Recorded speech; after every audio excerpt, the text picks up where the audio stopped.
Burton and I'm an aeromodeller and an engineer.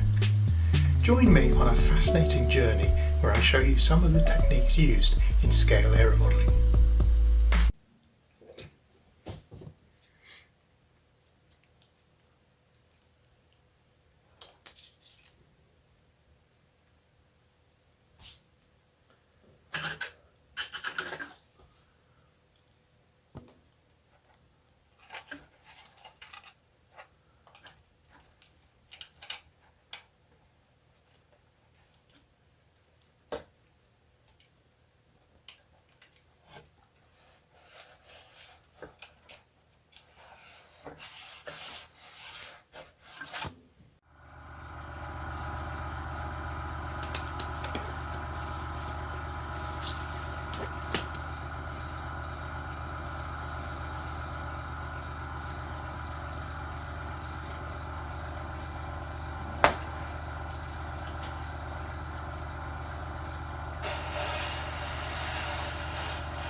I think that had slowed down because there was maybe a blockage in the brush, a little lump in the paint.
What I'm going to do now is I'm going to thin this paint down a little bit because it's a little bit too thick, I reckon. Probably good for brushing, but it's not so good for spraying.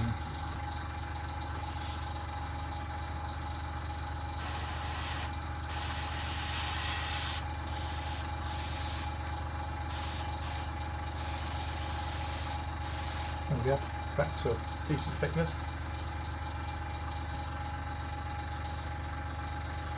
That should do us. Now my favourite bit of all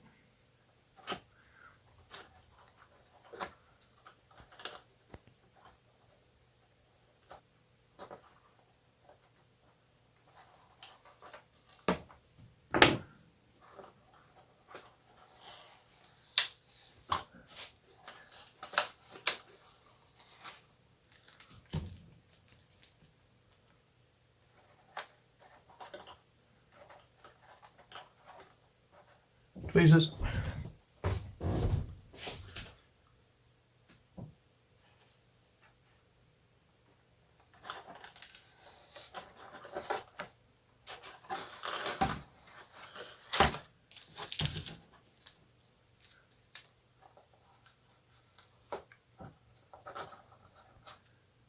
Unusual. Tamiya tape doesn't usually bleed at all. It's a brilliant tape. I can only assume this is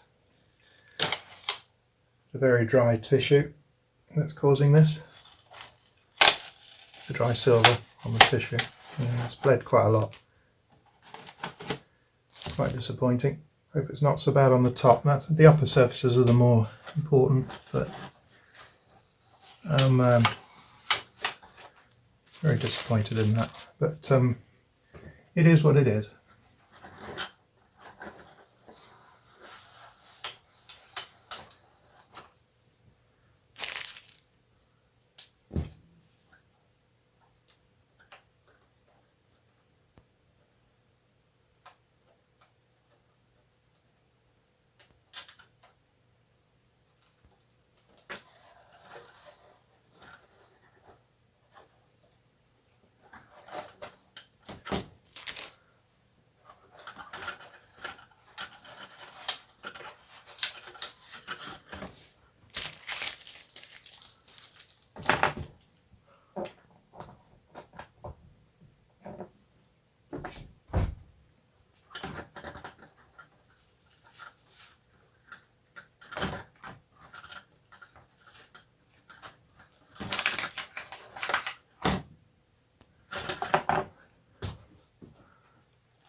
Now, considering the tape actually lifted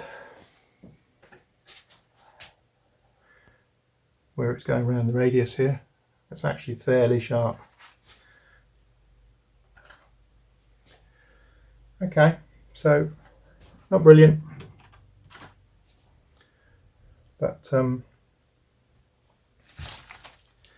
it is what it is. It is what it is. Let's take a look at the decals for the little Dumas Chipmunk. So I've created this artwork in Illustrator, which I've showed in a previous video on how to do this. It's very simple. These are circles and rectangles and just coloured in. And then I've printed it using my inkjet printer onto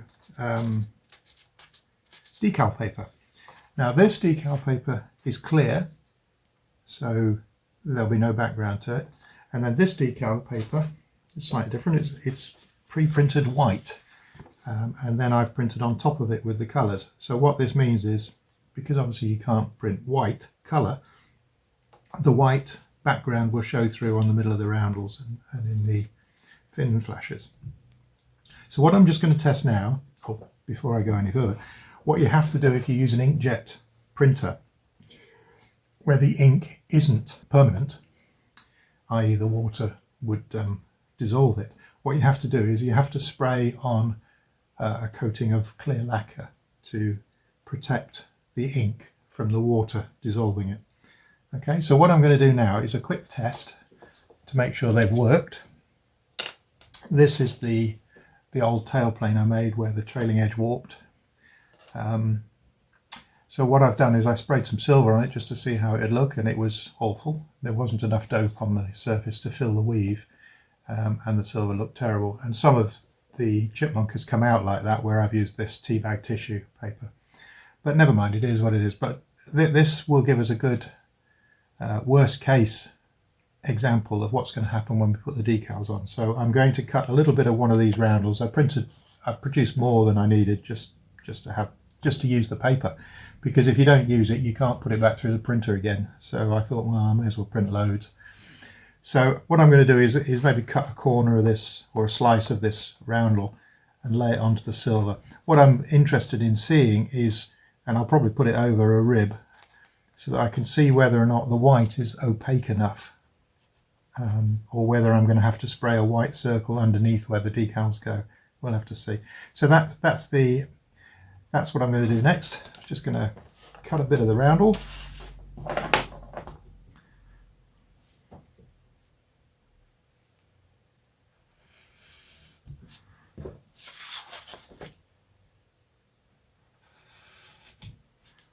Like that. Now, because it's on a white backing, you need to trim it right down to the edge of the blue and the white in this case, because the white background will remain. So I'll just get rid of the edge like that. A few little tiny bits of white that are showing, which I didn't want to. So when I do it for real, I think I might go into the blue a little bit rather than into the white. So then all we do is we float it in some water, submerge it, don't float it in water, sink it in water. We'll need a bit of tissue or a bit of cloth to mop it up, and then hopefully that will start to slide on the backing paper. It hasn't yet. Usually only takes a few seconds. There we go. It's just moving. Okay. So all we do is we position it over where we want to position the decal. Hold down the edge that you want and position it where you want, and then slide paper from underneath. And you'll see that what's happened, actually the water has soaked the tissue and made it go very soggy. So I'm just going to gently dab it, and there we go. So actually the white, as you can see, is fairly opaque. That's really quite good, and you can see that the rib is not showing through underneath, and the colours are pretty much the same colour. They're not. What can happen is the colours can change depending on what the paint tone or pigment is underneath. If you've got a yellow aeroplane, you might find the white goes a bit yellow. Silver's probably quite good for this. So what I'll do is I'll just let this dry and just make sure it sits back up again. But I think this will be fine. So we'll put these coloured markings onto the model. The clear ones, I won't obviously cut around each letter. I'll just do a whole area around it because the area in between is all clear, so it'll be okay. So these are for the underside of the wing. These are the fuselage sides. Again, just to use up the paper, I've done a couple of sets, and it's probably worth doing that because when you position these, I've never put any decals this big onto a model, so we'll see how they go. But if you make a mistake, it's always useful to have another one. And if, as you know, you can't reprint on the paper, any bits that you don't use, well, not easily, you may as well fill it with whatever text. Okay, so I'll apply these decals that seem to be working fine. Apply them onto the model. I might put a little bit of clear, matte clear over the top of them once they're on, just to protect them. There again, I might not.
So with a little bit of carving and shaping, and I mounted it on a shaft so that I could just spin it in my fingers just to get an idea of the center. It's not perfect, but I think it'll run true enough. They're so light, these sort of spinners and stuff, that I think slight imbalance won't make a lot of difference. Now I'm just going to put some sanding sealer on that, and then it's red on this particular aircraft, so we'll do it that way. What I've done, instead of actually attaching the propeller with the rubber band, is let's just wipe that off.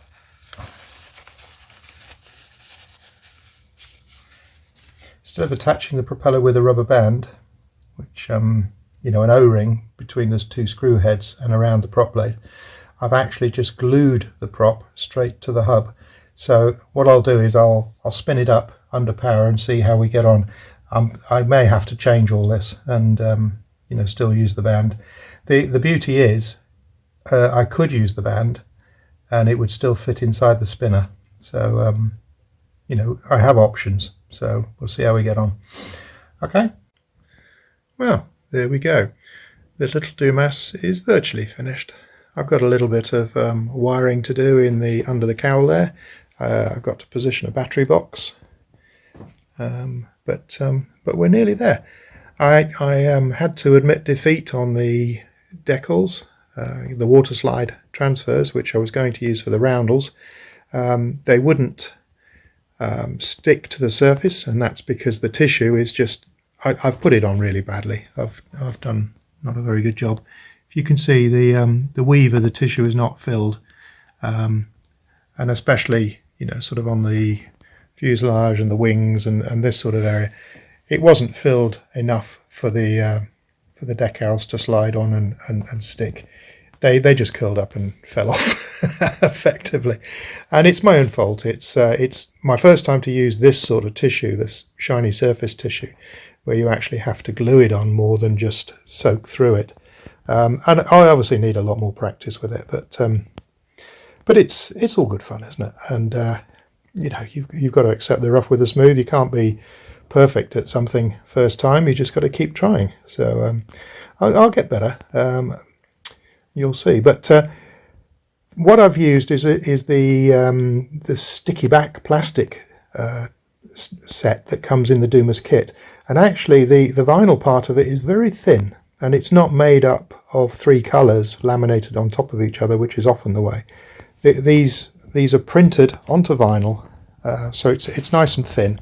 So they're not as heavy as you'd think, and they look okay. The spinner is just turned balsa, as you've probably seen in the excerpt from the video, just spun on the Dremel and sanded, and then I've just glued it to the front of the prop. It sort of runs true. We'll see.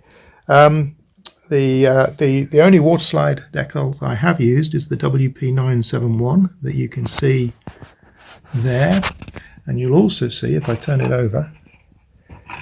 Oops, there goes the wheel. They're not wired on yet. You'll see the WP971 is on the underside of the wings as well. So I've just got the wheels to retain somehow, and a tail wheel to paint, and we're good to go. So everything under the cowling is all cabled up and done, as you can see. There's the servos and the receiver, and the battery lead is just here. I've used a bigger connector because of the sort of batteries I'm using have this sort of connector on, but that has the added benefit of giving more current than the E-Flite connectors, which are really not really up to much.